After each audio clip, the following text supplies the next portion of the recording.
Familia, amigos, Dios les bendiga, Dios les guarde. Su amigo Henry Valdés de Jinetes por Jesús. Y nos encontramos nuevamente en esta ruta del Señor, los días miércoles, donde la palabra es lo que más nos interesa, donde la palabra es la que nos motiva, donde la palabra es la que nos lleva a realmente tener una vida nueva. Y yo le invito a que usted vaya, mientras que yo hago una introducción, vaya usted al libro de Romanos. La enseñanza de hoy se llama Una buena vida.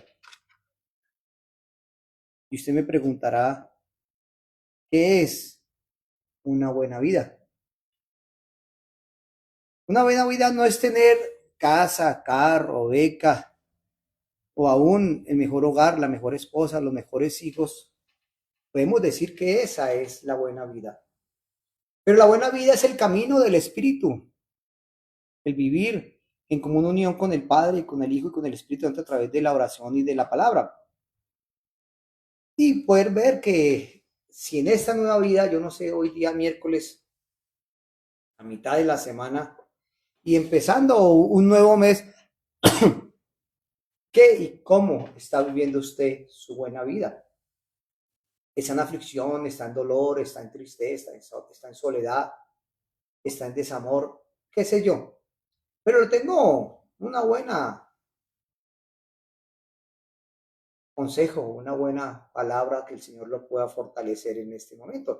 Y lo estaremos viendo en el libro de Romanos, capítulo 7, del 14 a 24, y el capítulo 8, del 1 al 4, por cual lo leo a su favor. Porque sabemos que la ley es espiritual, mas yo soy carnal, vendido al pecado. Porque lo que hago no lo entiendo, pues no hago lo que quiero, sino que lo que aborrezco, eso hago. Y si lo que no quiero, esto hago, apruebo que la ley es buena. De manera que ya no soy quien hace aquello, sino el pecado que mora en mí. Yo sé que en mí, esto es mi carne, no mora el bien, porque el querer el bien está en mí, pero no el hacerlo. Porque no hago el bien que quiero, sino el mal que no quiero, eso hago. Y si hago lo que no quiero, ya no lo hago yo, sino el pecado que mora en mí. Así que queriendo yo hacer el bien, hallo esta ley, que el mal está en mí. Porque según el hombre interior, me deleito en la ley de Dios, pero veo otra ley en mis miembros, que se revela contra la ley de mi mente, que me lleva cautivo a la ley del pecado que está en mis miembros. Miserable de mí, ¿quién me librará de este cuerpo de muerte? Gracias doy a Dios por Jesucristo, Señor nuestro. Así que yo mismo con la mente sirvo a la ley de Dios, más con la carne a la ley del pecado. Romanos 1, 8, 4. Ahora pues ninguna condenación hay para los que están en Cristo Jesús, los que no andan conforme a la carne, sino conforme al Espíritu. Porque la ley del Espíritu de vida en Cristo Jesús me ha liberado de la ley del pecado y de la muerte.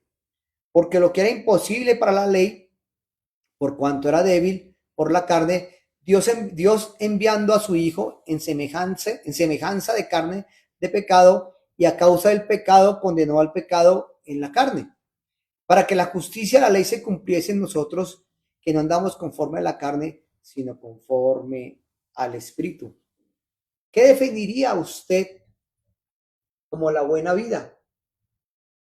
Piense que en un Ferrari rojo hermoso hay una calcomanía en uno de sus costados. Y en esa calcamonía dice, el que gana es el que tiene los mejores juguetes en la vida. Aquí nos contrata la perspectiva puramente materialista del mundo, donde el valor se mide por el costo de los juguetes. ¿Eso qué nos diría a nosotros? Que si usted tiene casa, carro, beca, la mejor moto, la mejor casa, la mejor finca, ¿esa es la mejor vida? No, son cosas materiales. Y el fundamento bíblico que nos habla de la moral lo encontramos en el libro de Miqueas, capítulo 6, versículo 8, que lo expresa de esta manera. Hombre, él te ha declarado lo que es bueno y que pide Jehová de ti. Solamente ser justicia, amar misericordia y humillarte ante Dios. Aquí vemos que Dios es el que le dice al hombre qué es lo bueno y qué es lo malo. Y aquí vemos cómo las escrituras no tienen una cualidad económica, sino una cualidad moral y espiritual, lo cual es el resultado del fruto del Espíritu Santo. Y podemos ver que nuestros frutos es la bondad o la benevolencia. Y pensemos en el día de hoy, cómo los jóvenes se sienten o sienten que la pureza los vuelve impopulares. La gente hoy no quiere ser íntegra, la gente no quiere ser santa, sino quiere ir más allá a las cosas, que entre más vulgar, más en palabras obscenas, más en actos obscenos, los haga más populares. Y lo vemos hoy en día con muchos influencers que quieren hacer cosas exhibicionistas y aún cosas que tildan a mostrar más su falta de moral y dejan de ser íntegros. Y vemos que el mundo le plantea lo incorrecto o premia lo incorrecto a la gente. Entre más vulgar, entre más obsceno sea, es una excelente persona. Pero podemos ver que el cristiano debe resistir en ser ese tipo de bueno, y veremos 3 razones los cuales como cristianos estamos obligados a hacerlo. O de pronto usted que dice que ama, que adora, que sigue a Dios, estaría obligado a hacer eso. Dice que uno de los puntos es las razones internas, la necesidad de la paz y una conciencia limpia ante uno mismo. ¿Tiene paz usted en su corazón? La segunda razón sería una razón externa. El impacto de nuestro testimonio en el cuerpo de Cristo y en las personas que no conocen a Cristo. Es fácil que una persona lo señale a usted, decirle qué clase de cristiano es usted. Y sobre todo cuando usted le da papaya con sus actos, con su testimonio. Hoy en día vemos que la gente es fácil decir, yo sigo a Cristo. Y la gente dice, ese es que seguidor de Cristo y borracho, tomando, fumando. Hombre, ¿por qué decir que eres cristiano? Que profesas una religión cualquiera, sí, pero que eres cristiano no, porque estás dando un testimonio incorrecto. El tercer punto sería las razones divinas y es la realidad de que hay un Dios santo que nos observa desde su gloria. La Biblia dice que Dios se inclina desde los cielos a ver si encuentra algún justo y no lo hay. Aquí vemos ver lo que llamaríamos la buena conciencia. Y eso lo puede leer usted en su casa, en Hechos 23 y Hechos 24, que nos habla de la vida del apóstol Pablo, estando ante un concilio bajo el peligro de la muerte. Pablo lo expresa de esta manera, en Hechos 23:1. Dice, yo con toda buena conciencia he vivido delante de Dios hasta el día de hoy. Acuérdese, Pablo era un perseguidor, digamos que un asesino, y perseguía a la persona que profesara el nombre de Jesucristo y lo llevaba a uno a la muerte. Pero cuando tienes ese encuentro personal con Jesús y llega a ser una nueva persona, Pablo dejó de hacer lo que hacía antes. Y en el capítulo 24 de Hechos, versículo 16, lo expresa de esta manera. Y por eso procuro tener siempre una conciencia sin ofensa ante Dios y ante los hombres. Por eso es que el creyente es llamado, mis amigos y hermanos, a mostrar una conciencia que le dé libertad en su interior y una seguridad espiritual de saberse transparente, donde el creyente no debe temer ser examinado, porque no hay conducta de maldad en su corazón, o que no oculta nada. La buena conciencia se define como un estado de libertad interior y de seguridad espiritual, el cual surge al saberse transparente ante Dios y ante los demás. Bajo esta condición, el creyente no debe ser examinado, ya que no oculta maldad ni doblez de intenciones en su corazón. Podemos engañar a las personas y es fácil. Pero lo más complicado es que a Dios nadie lo puede engañar. Y vemos lo que define el pecado oculto, que define la conciencia. Y la conciencia es como ese juez interno que Dios colocó en el hombre. No puede obligarnos a actuar, pero nos acusa o nos exonera. Eso de que usted quiere hacer algo en su vida, llámese trabajar, y lo lleva a hacerlo, a actuar. Pero lo complicado es cuando usted va a trabajar y se habitúa a llegar tarde y su conciencia sabe de que usted está llegando tarde.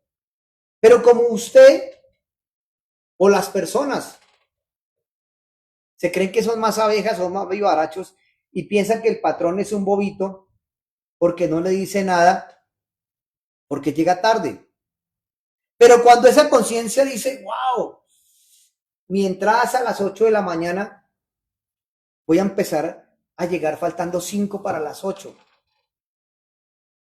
Pero esa conciencia también lo va a juzgar o lo va a exonerar. ¿Por qué? Porque usted está siendo correcto en las cosas. Y esto, lo que Pablo está viviendo en Hechos de los Apóstoles, contrasta con la libertad de Pablo, con la actitud de Eva y Adán en el libro de Génesis, quienes al contaminar su conciencia corrieron a esconderse de la presencia divina en vez de buscar el lugar de comunión. El pecado te aleja de las personas. El pecado te aleja de tu esposa, de tus hijos, de tus jefes o lo que hagas mal. Y empiezas a sentirte muchas veces juzgado y condenado. Y por eso es que hoy en día, mis amigos y hermanos, cuando la persona peca o la persona que está viviendo en pecado, esa es una de las razones por las que no viene a la iglesia. Y hoy rechaza la palabra, rechaza la oración y su conciencia herida es la que los acusa. No voy a la iglesia o no hablo con ese señor que es cristiano porque él me va a juzgar y me va a condenar. Y ahí es cuando la conciencia, en su parte negativa, lo está llevando a usted a no reconocer que está equivocado. Sabe que está engañado, pero no quiere que lo confronten con el pecado. Y eso es lo que llamaríamos el eco del pecado no confesado. Y lo podemos ver en alguien que lo vivió y tuvo que hacer un clamor muy tremendo. Y eso usted lo encuentra en el libro de Salmos, capítulo 51, versículo 3, cuando el rey David dice, porque yo reconozco mis rebeliones y mi pecado está siempre delante de mí. Él lo confesó delante de Dios. Describe el tormento psicológico y espiritual de vivir con una mala conciencia.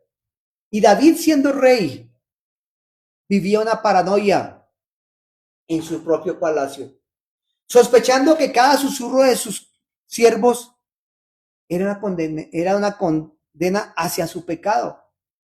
David se sentía juzgado, que de pronto alguien estaba, mire que tal cosa, mire que tal otra, y de pronto estaban hablando de cualquier otro tema, pero el rey David pensaba que estaban hablando de él y que lo estaban juzgando y lo estaban condenando.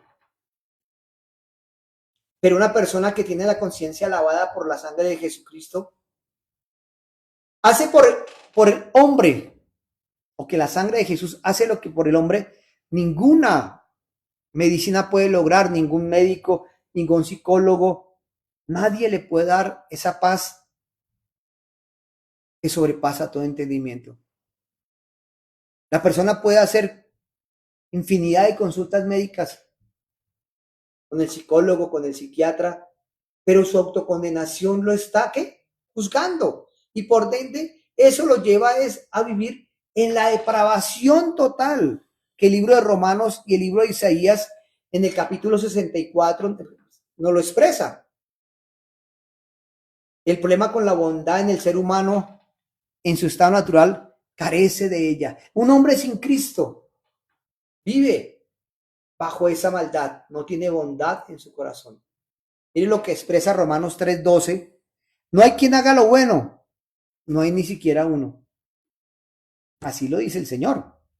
Isaías 64:6 dice, todos nosotros somos como suciedad y todas nuestras justicias como trapos de inmundicia. Aquí vemos que las obras que hagamos basadas en la inmoralidad humana o filantropía externa nos demuestra que ante la santidad de Dios nuestra justicia propia es insuficiente y puede hacerlo. Claro, hay muchas personas que lo hacen. Van a la iglesia, X o Y iglesia, a quitar su conciencia. Escuché lo que el sacerdote dijo. Escuché lo que el cura dijo. Ay, tenía razón. Y salen de la iglesia y el lunes siguiente o el día siguiente están actuando igual o peor que antes. Es más, y aún pueden llegar a hacer obras sociales o hacer obras filántropas, para decir que por sus obras están comprando a Dios y no lo podemos comprar, porque ninguna de nuestras obras nos justifica delante de Dios. Y ahí donde vemos la radiografía que hace Romanos de la ley versus la carne. Miren lo que dice Romanos 7, 18, 21. Y ese es un conflicto del apóstol Pablo. Yo sé que en mí, esto es, en mi carne no mora el bien, porque el querer el bien está en mí, pero no el hacerlo. Cuando la escritura habla de la carne, no habla de este cuerpo físico, de los músculos, de los huesos, de los órganos, sino de la naturaleza adánica, heredada ¿de quién? De Adán y Eva, adánica, la inclinación inherente hacia hacer el mal o hacia hacer el pecado. Veamos, mis amigos hermanos, esa paradoja del creyente que descubre que en sus miembros una ley opuesta lo arrastra a hacer precisamente lo que él aborrece. Dice, queriendo hacer lo bueno, hago lo malo que está en mí. Usted puede pensar en su mente, querer hacer cosas buenas, pero su corazón y sus miembros lo llevan a otras cosas. Sus ojos, su boca, a través de la maledicencia, lo que usted escucha, que lo lleva a hacer cosas que están mal en usted. Y ese es el confinamiento, el clamor que el rey David hizo en ese cuerpo de muerte. Él estaba viviendo algo, tremenda desesperación de no querer o de no poder agradar al Señor. Y mire lo que dice Romanos 7:24. Miserable de mí, ¿quién me librará de este cuerpo de muerte? En la antigüedad, un castigo bárbaro era que al asesino, alguien que mataba a otra persona, cogían el cadáver de la víctima, lo amarraban de frente con sus manos al cuerpo, que su cara quedara de frente al asesino. ¿Y con qué objetivo? Por eso Pablo decía, miserable de mí, ¿quién me librará de este cuerpo de muerte? Cuando la persona en este castigo antiguo, al colocarlo amarrado a esta persona, donde esta persona tenía que todo el tiempo estar andando con el cadáver pegado a su cuerpo, pues por ende ese cuerpo empezaba a descomponerse. Y al empezar a descomponerse y la putrefacción de esa carne se le pasaba al asesino, que lo infectaba y lo mataba. Y Pablo dice, miserable de mí, ¿quién me librará de este cuerpo de muerte? ¿De cuál es la muerte? Del pecado. La Biblia dice, la paga del pecado es la muerte, mas la dádiva de Dios es la vida eterna. Y podemos ver, mis amigos y hermanos, que nada nos justificará delante de Dios. Y esto es una alerta para usted que Pablo nos está dejando en Romanos 7. Dice, para justificar el pecado continuo bajo la excusa de que así era Pablo. Hay gente que dice, queriendo hacer lo bueno, hago lo malo. Entonces, como así lo dice Pablo, entonces yo puedo seguir pecando. No, mi amigo y hermano, aquí Pablo no se acomodó al dolor de pecado. Su exclamación no fue de conformidad, sino de absoluta desesperación, al punto de quiebre donde el hombre reconoce que sus propias fuerzas son inútiles, que él no podía cambiar, que él no podía mejorar si Dios no lo ayudaba. Y la respuesta la encontramos en Romanos 8. Su respuesta es, o su pregunta en Romanos 7 es ¿quién me librará de este cuerpo de muerte? En el versículo 25 Romanos 7 dice, gracias doy a Dios por Jesucristo Señor nuestro. Dice que la paga del pecado es muerte. Estábamos muertos en nuestros delitos y pecados, pero tuvo que venir Jesucristo a morir por usted y por mí para darnos vida y vida eterna. Dice, por cuanto todos pecaron, están destituidos de la gloria de Dios. Y la paga del pecado es muerte, mas la dádiva de Dios es la vida eterna. ¿Y quién es la dádiva de Dios? El Señor Jesucristo, que vino a morir por usted y por mí. Mire lo que dice Romanos 8:2. Porque la ley del Espíritu de vida en Cristo Jesús me ha librado de la ley del pecado y de la muerte. Ahí lo está confirmando Pablo, reconociendo que tuvo un encuentro personal con Jesús y nació de nuevo, y él lo libró ¿de qué? Del pecado y de la muerte. Si hoy, mi amigo, empezando este primer mes o este primer día de julio, hoy usted muriera, ¿para dónde se iría?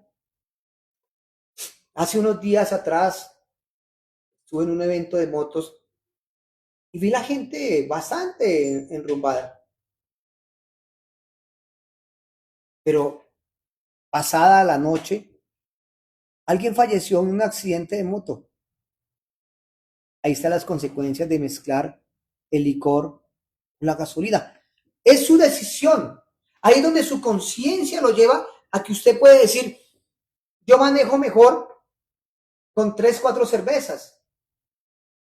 Hoy me lo decía un amigo, es que cuando yo ando en la moto, con 3 cervezas, lo hago bien. Yo le decía, tremendo, porque no se encontraba un policía que le diga, venga para acá, sople aquí. Una sola cerveza le estaría quitando su pase por 10 años. Y le estaría quitando su forma de libertad de andar en su moto, porque la paga del pecado es ¿qué? La muerte. Aquí podemos ver que Pablo decía, Jesús me ha librado de la ley del pecado y de la muerte. Y miramos que en Romanos 7 imperan los pronombres yo, mí, mío, y la palabra ley, sin mención del Espíritu Santo. Ahí está hablando de que todo lo que Pablo vivía, ¿qué?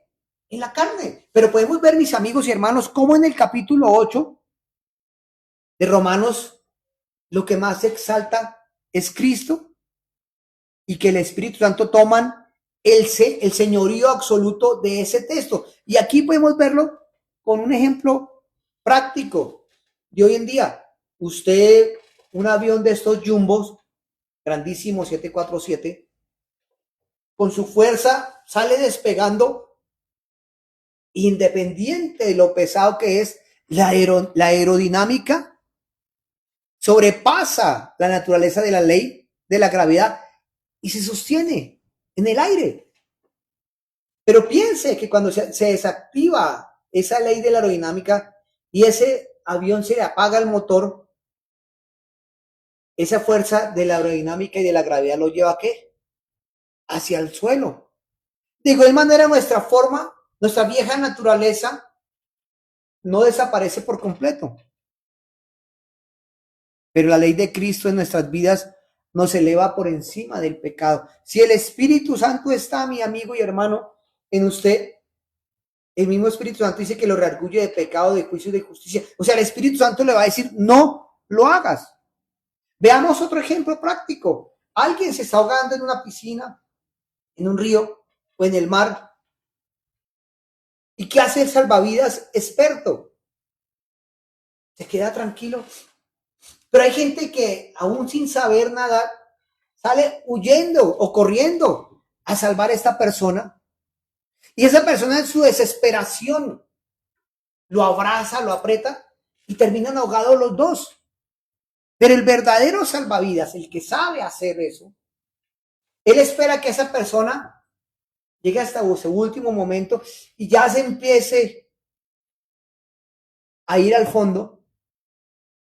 Eso quiere decir que la persona ya se cansó en sus fuerzas de chapalear, de hacer lo que pueda, porque perdió el control de su vida y ya se deja ir.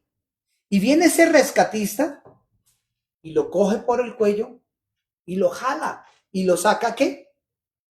A la playa. Y ahí es cuando el rescatista viene y le da vida a esta persona. Y aquí podemos ver que eso le sucede a las personas. Luchan y luchan en sus fuerzas por hacer cualquier cosa y el Señor los deja. Señor, es que yo quería hacer tal negocio y lo hizo y perdió porque no confió en el poder de Dios, confió en su propia naturaleza y su naturaleza lo llevó a asociarse con la persona que no era o a tomar la decisión de irse a vivir con la persona incorrecta y fracasar. Y eso lo lleva a que esa ley se cumple en nuestra vida. No es en nuestras fuerzas, sino en el poder del Espíritu Santo. Y eso nos lleva a que tenemos que permanecer en la vid. Recuerde que Jesús se lo expresaba en el libro de Juan 15, si permanecéis en mí y mis palabras permanecen en ustedes, realmente pueden ser mis discípulos. Y podemos ver que enlaza el fruto de la bondad que nos habla en Gálatas 5:22. Dice más, el fruto del Espíritu es la bondad, la benevolencia, el ser bueno. Filipenses 2:13 lo expresa de esta manera. Porque Dios es el que en vosotros produce así el querer como el hacer por su buena voluntad. Piense usted, mi amigo y hermano, que una rama no hace nada, no se esfuerza por sostener un fruto. Ella solamente le permite que la savia vaya de la vid, de la rama más, digamos, del centro del árbol, llevar la savia para que ese fruto se alimente y ese fruto se sostenga.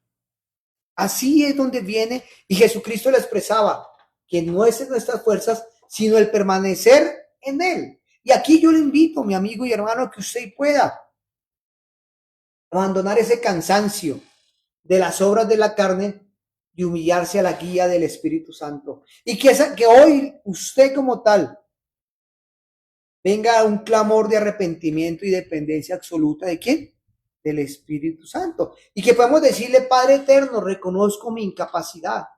Hoy dejo de luchar en mis fuerzas y me rindo a los brazos de mi Salvador Jesús. Que hoy la ley de Dios a través del Espíritu Santo sature mi vida, mi conciencia y me capacite para andar buenas obras, las cuales tú preparaste de antemano. En Efesios 1:3 dice, bendito el Dios y Padre de nuestro Señor Jesucristo, que nos bendijo con toda bendición espiritual desde antes de la fundación del mundo. Dios lo bendijo a usted desde antes de la fundación del mundo para que andáramos sin mancha. Pero al venir a esta tierra, tenemos una condición por causa del pecado federal o remanente de que nos heredaron Adán y Eva. Pero tiene que venir Jesucristo para liberarnos del pecado y de la muerte, para volver a llevarnos a Dios. Dice que Jesucristo es el único mediador entre Dios y los hombres, Jesucristo hecho hombre. Entonces, mi amigo y hermano, ya para estar cerrando, hoy yo le invito a que tenga usted, como hablábamos de la conciencia, es que usted piense en eso. ¿Cómo está su conciencia en este momento? ¿Su conciencia lo está juzgando, lo está condenando? ¿O lo está llevando a buscar la presencia de Dios y decirle, Dios, yo no soy como ese publicano? Reza, peca y empata. Yo diezmo, yo ofrendo. Soy un gran hombre. Ayudo a los pobres. Hago obras de caridad. Llevo mercados. Llevo una cosa a la otra. Yo soy bueno, Dios. ¿Pero qué hizo la otra persona? Que dijo, Dios, sé propicio a mí que soy pecador. Hay una gran diferencia. No es por obras para que nadie se gloríe, sino es por la misericordia de Dios. Mis amigos, mis hermanos, se les ama, se les aprecia. Su amigo Henry Valdés de Jinetes por Jesús. Síganos de lunes a viernes en Radio Motera de 7 de la mañana con repetición 10 de la noche, excepto los días miércoles, que vamos a las 9:30. Y los domingos nos vemos en nuestra reunión dominical, ya sea que usted pueda venir a nuestra sede, Avenida Caracas 325 Sur, o si no, nos vemos por la misma transmisión virtual. Se les ama, se les aprecia, bendiciones para todos.